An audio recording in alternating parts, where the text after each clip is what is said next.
جتنا انسان یا جتنا اچھا مسلمان ہوتا ہے وہ جنت میں زیادہ اونچا مقام پر پہنچتا ہے.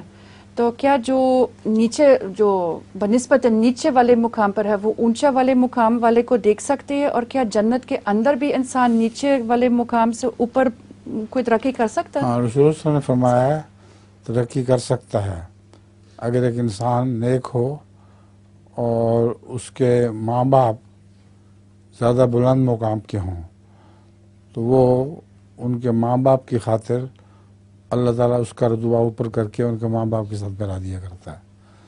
اس طرح جس سے محبت ہو جنت میں اس کے پاس انسان چلا جاتا ہے. رسول اللہ صلی اللہ علیہ وسلم نے فرمایا کہ فلاں شخص جو مجھ سے محبت کرتا ہے وہ جنت میں میرے ساتھ ہوگا.